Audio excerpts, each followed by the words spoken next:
पिछली बार जब आप गए जयपुर में, आपने ताकत दिखाई और पूरी दुनिया को यह बताया कि हम किसी से कमजोर नहीं है। वहां इतनी बड़ी संख्या में गए, लोग कह देते अरे यार ये लोग जो सब्जी बेचने वाले लोग हैं, कभी जयपुर पहुंच सकते हैं क्या? यही पूछते थे मुझे, और पुलिस वाले भी पूछते थे कि सीपी भाई कंफर्म आएंगे क्या? आ भी सकते हो क्या? भाई 75 साल में तो कोई गया नहीं, तो अब आ सकते हैं क्या? तो मैंने कहा मैं तो आऊंगा जी साहब, बाकी कोई आए या नहीं है मुझे क्या मतलब है। लेकिन आप सब लोगों ने उस समय पूरी हिम्मत की और पूरी दुनिया को राजस्थान की राजधानी में झंडा गाड़ दिया और ये बता दिया कि हम कमजोर नहीं हैं।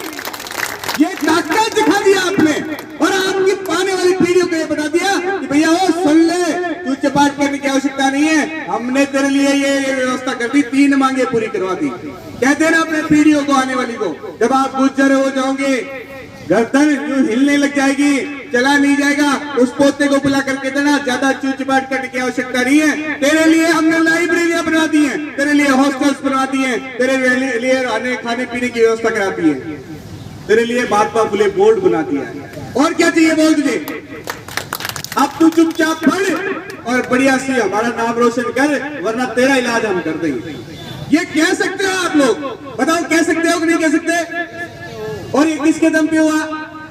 ये आप लोगों के दम पे हुआ। लोग कहते हैं अरे सीपी साहब ने कर दिया, कोई सीपी सैनी नहीं है इधर, ये आपने किया है, आपने हिम्मत दिखाई तब हुआ ये। तो इसलिए मेरे साथियों, चाल बात आप चाल बात,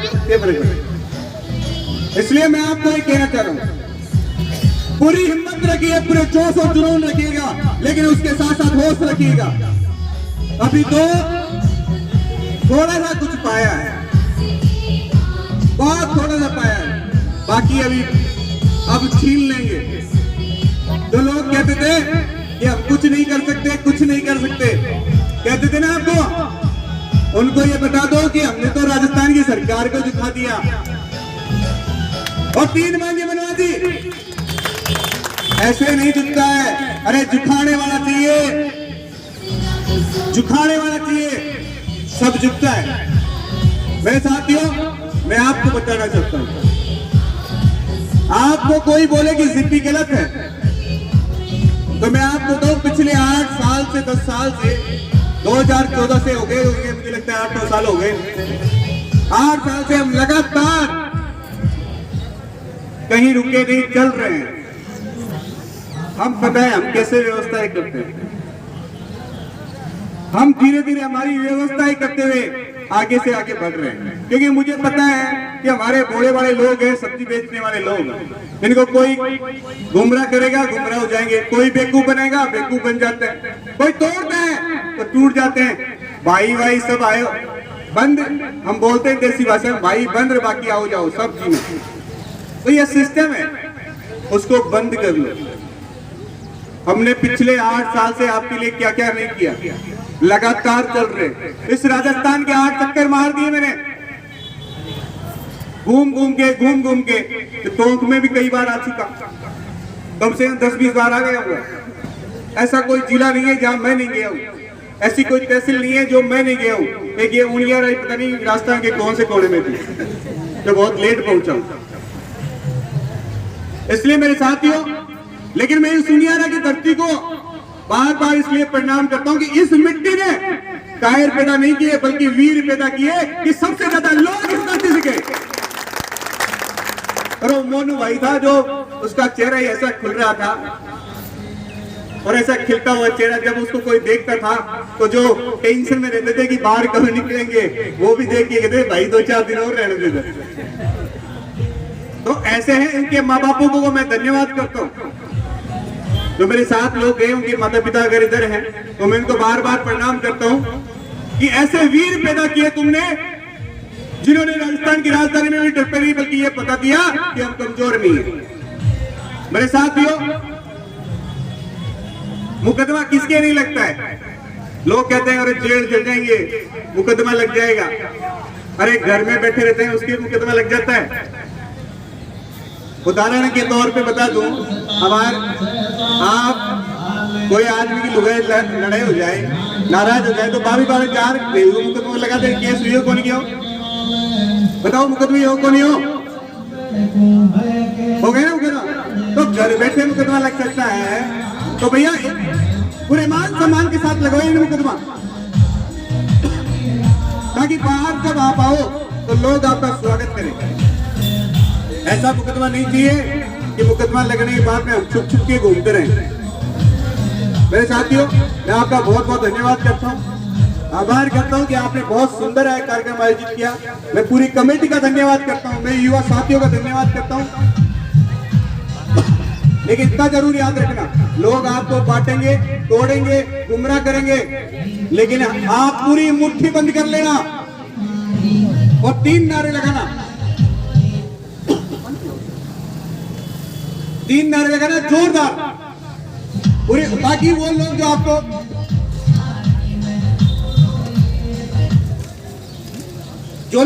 तोड़ना चाहते हैं, गुमराह करना चाहते हैं, वो लोग आपको तोड़ नहीं पाए।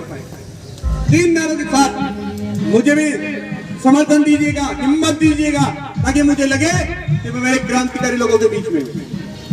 हम हमारा हक मांगते,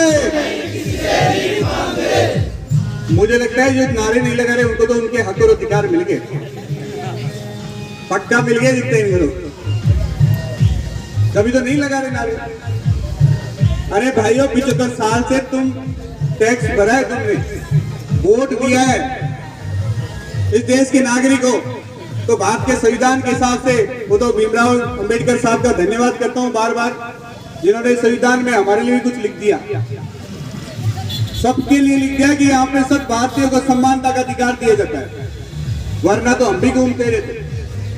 इसलिए बुलंद आवाज होनी चाहिए, दोनों हाथ ऊपर कीजिएगा, दोनों हाथ ऊपर कीजिएगा, समर्थन दीजिएगा। हम हमारा हक मांगते,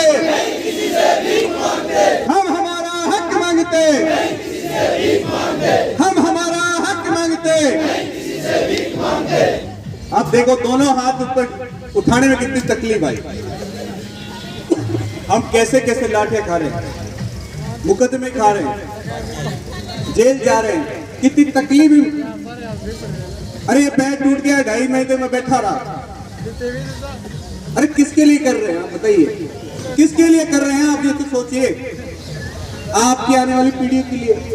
कोई स्पेशल मेरा बच्चा तो कुछ बनने वाला नहीं, और मुझे तो सही बात है, मेरे पापा तो खुद ही डरते हैं, वो ये कहते हैं बेटा तू बैठ जा, 10,000 की तनख्वाह तूने मरे ही देते हूँ कि तू बैठे रहे। लेकिन मेरा ये दिल रोता है कि कहीं ना कहीं आपके बच्चों को कुछ मिलना चाहिए। और सबसे मोटी बात यह है कि आज इस लड़ाई में सर्व समाज के लोग हमें सपोर्ट कर रहे हैं, सर्व समाज के लोग हमें सहयोग कर रहे हैं, सर्व समाज के लोग साथ खड़े हैं। वो इसलिए खड़े हैं कि हमारी मांगों में सर्व समाज का भला हो रहा है। आज ठेले वालों के लिए स्थायीकरण होगा तो भैया ये स्पेशल तो नहीं है कि हम ही ठेला लगाते हैं, नहीं है ना, सबके लिए जगह मिलेगी तो हमें भी मिलेगी। हम कहते हैं सबको मिलना चाहिए तो हमें भी मिलना चाहिए। हम कहते हैं आरक्षण के लिए कि भैया जिसकी जितनी संख्या है उसकी उतनी भागीदारी होनी चाहिए, तो सबको मिलना चाहिए, हमें भी मिलना चाहिए। बताओ मिलना चाहिए नहीं मिलना चाहिए? यही तो लड़ाई है, लेकिन मांगने का तरीका कुछ और होना चाहिए। आज इस लोकतंत्र में आपको इतना कहना चाहता हूं, जहां सर गिराने की आवश्यकता हो वहां सर गिनाइए, पूरी ताकत से गिनाइए। हमें किसी को पत्थर मारने की आवश्यकता नहीं पड़ेगी। अगर मैं कहता हूं जिस दिन जयपुर के अंदर 15 सितंबर को हम हल्ला बोल कर रहे थे, उस दिन अगर राजस्थान में हम 10% लोग भी पहुंच जाते ना तो पूरा राजस्थान जाम हो जाता। 1.5 करोड़ लोग हैं राजस्थान में। कितने हैं?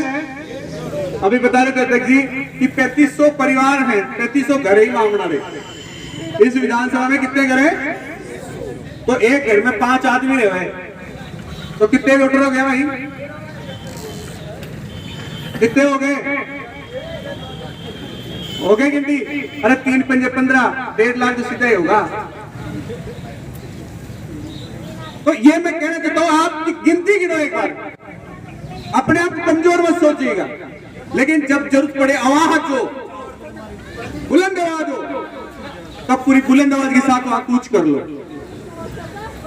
ये मैं आपको इतना समझाना चाहता हूं, अपने मान सम्मान से समझौता मत करना कभी, बल्कि मान सम्मान के लिए चाहे कुछ भी करना पड़े उसके लिए लड़ना पड़ेगा आपको, वरना लोग आपको ऐसे ही तोड़ते रहेंगे, दो भाई आपस में लड़ते रहेंगे, तीसरा मजाक करता रहेगा। वो आपने बंदरवाट की लड़ाई सुनी है ना, कहानी सुनी है ना, एक बंदर नापने आता है, इधर बिल्ली और कुत्ते में लड़ाई हो जाती है, एक मालपुआ मिल जाता है, बंदर बोलता है तुम्हारा बराबर मैं कर देता हूं। तो बिल्ली ने सोचा कि ठीक है भाई बंदर कर देगा, बड़ा प्यार से बोलता है बंदर, तो उसने दोनों तागड़ी में रख देता है, तो जिसमें से ज्यादा हो उसमें से तोड़ के खा लेता है।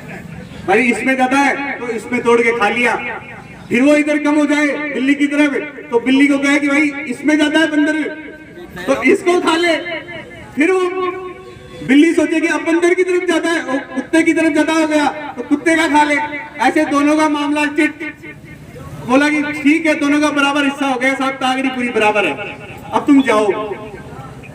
भाई किसको मिला, किसको मिला, कुछ नहीं मिला ना, दोनों खत्म। इसलिए हमें ये लड़ाई बंद करनी पड़ेगी, ये मुठ्ठियां बंद करनी पड़ेगी। अगर किसी से कोई मनमुटाव है तो आमने सामने जाके घर पे बैठ के बात करो, झूठी लड़ाई नहीं लड़नी।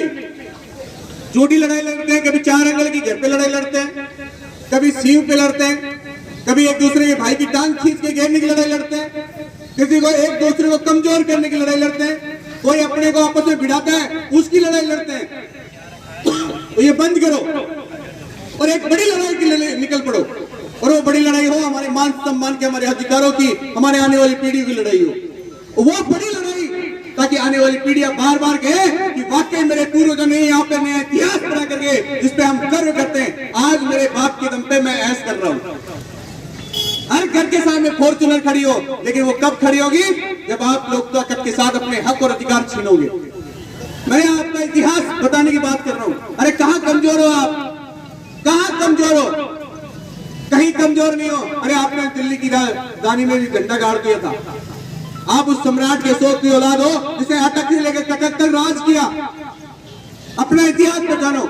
आज तक पूरे भारत में सिर्फ 2 ही राजा हुए थे जिसने अखंड भारत का निर्माण कर दिया, एक था सम्राट अशोक तो दूसरा चंद्रगुप्त मौर्य। अरे हम उसके वंशज हैं जिसने भारत नहीं जोड़ा बल्कि अफगानिस्तान इराक तक के लोगों को कब्जा कर लिया। ये ताकत थी आपकी, एक बार अपने आप को पहचानो। मैं आपको इतना ही कहना चाहता हूं, पूरी बुलंद आवाज के साथ सपोर्ट कीजिएगा, आशीर्वाद दीजिएगा ताकि नया इतिहास लिख सके। इसी के साथ बहुत बहुत धन्यवाद, आभार, और फिर एक बार आयोजित कमेटी के लिए बहुत बहुत धन्यवाद और जोरदार तालियां उनके लिए। और 3 नारों के साथ समापन करूंगा, जोरदार नारा लगाइएगा। मैं बोलूंगा जय फूले तो आप बोलिए जय जय फूले, जय फूले। और हाथ ऊपर उठा के लगना चाहिए यार आपका भाई आपके बीच में है, नहीं तो मुझे भी फिर अगली बार सोचूंगा मैं आऊंगा नहीं आऊंगा। बुलंद आवाज के साथ जय जय फूले।